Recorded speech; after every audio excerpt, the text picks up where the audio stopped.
what I refer to as the Idiot's Guide to. And there's a variety of different topics that SARS has available like this. And it's quite nice also to send to your clients. If your client's arguing with you, well, how does provisional tax work? You can just go, well, SARS says this. And if you want to go argue with SARS, well, okay, I'm going to step out of that conversation. So it's quite a nice summary.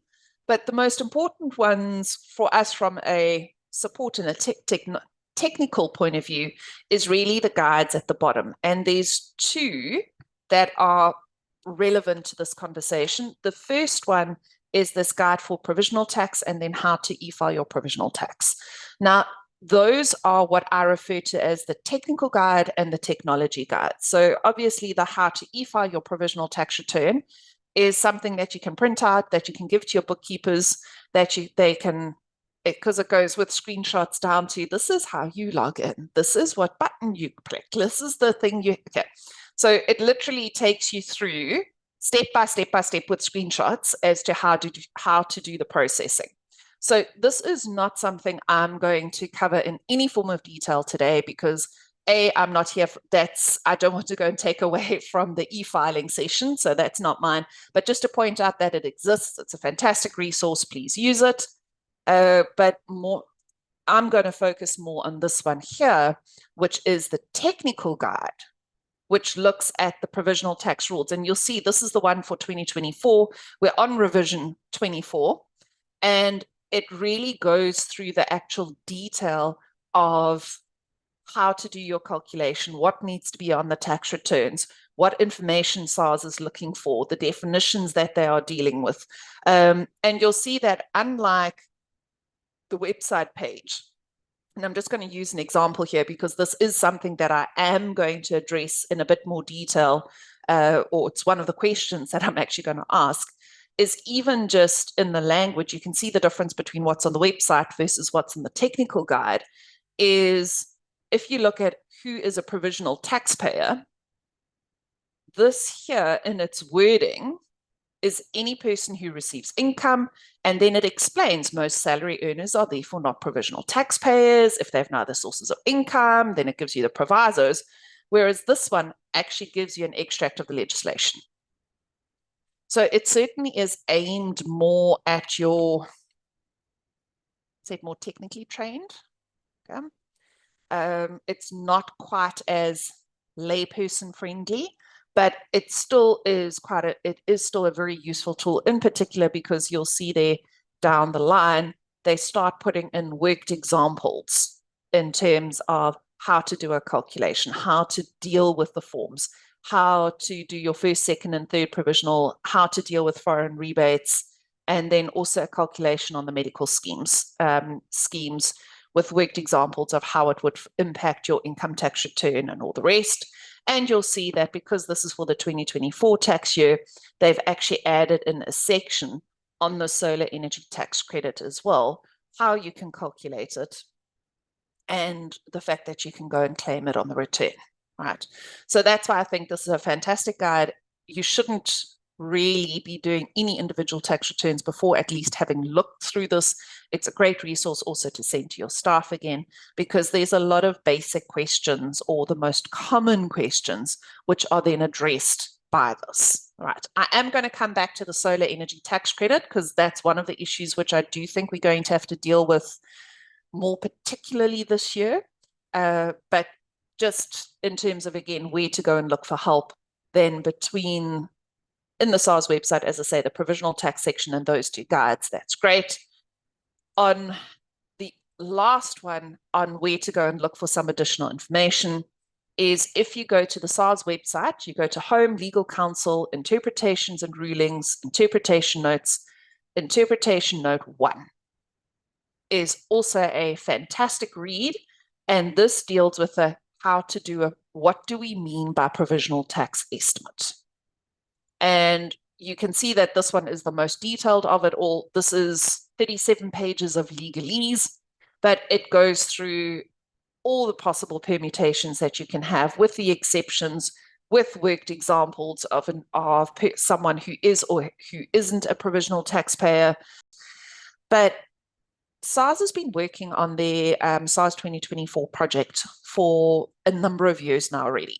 And to be fair, I think they may need to go and reword it or rename it to SARS 2030 soon, because although they certainly have made significant strides in terms of what they want to achieve per their SARS 2024 project, there's also still items which they've gotten quite far, but they haven't gotten quite to where they want to be. And one of the core focuses of the SARS 2024 project is really using technology for more efficient and less time-consuming tax administration. And that's less frustrating for both SARS and for us as taxpayers and tax practitioners for that matter, because a lot of the exchange of information is automated, which means that A, SARS has to audit less because the chances of it being manipulated are less, because you've got an automatic check that the person showing the income is directly linked to the person claiming the deduction,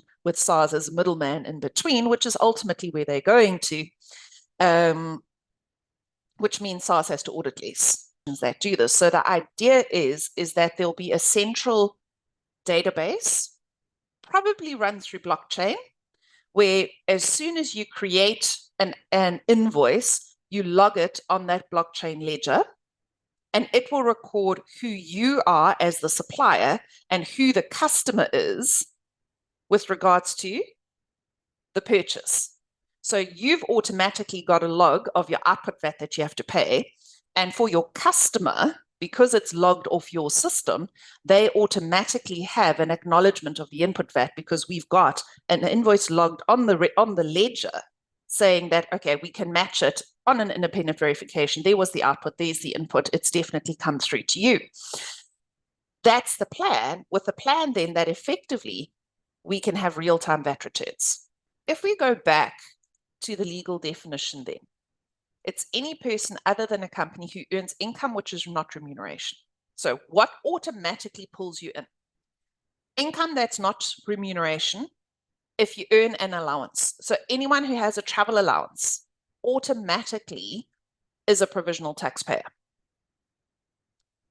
Or if you're earning remuneration from an employer that is not registered for employees tax. Now, that last one is going to be a fairly limited pool of people, although COVID probably made it a lot larger.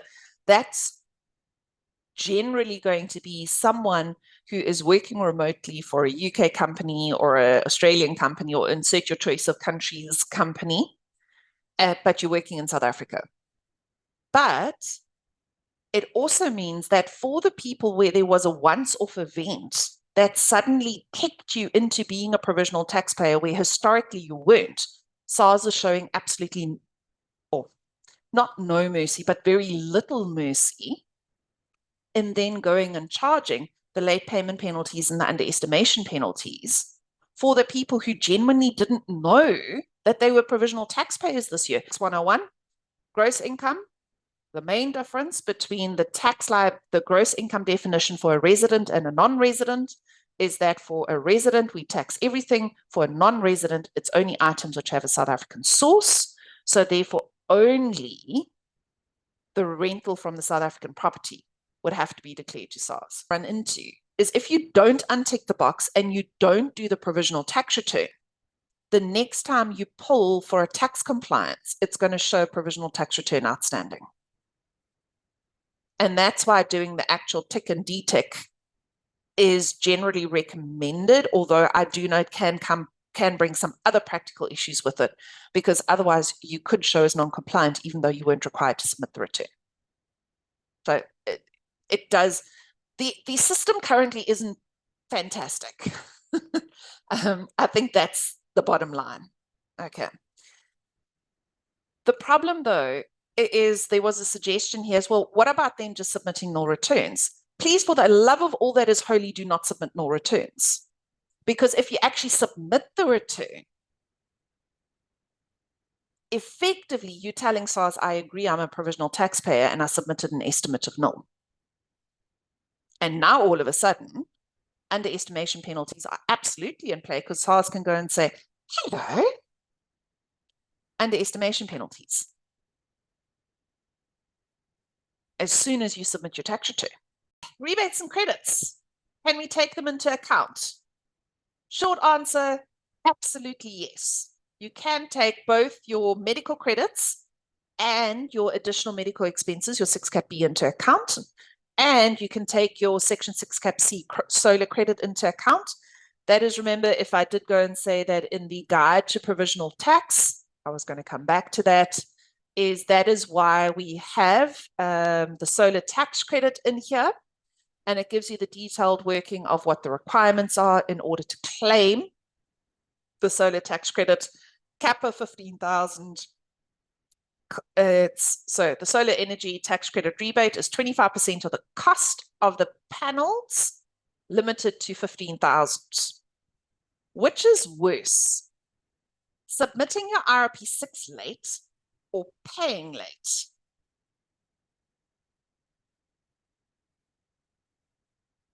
So obviously we know that paying late triggers a late payment penalty of 10% on the amount not paid automatically. Whereas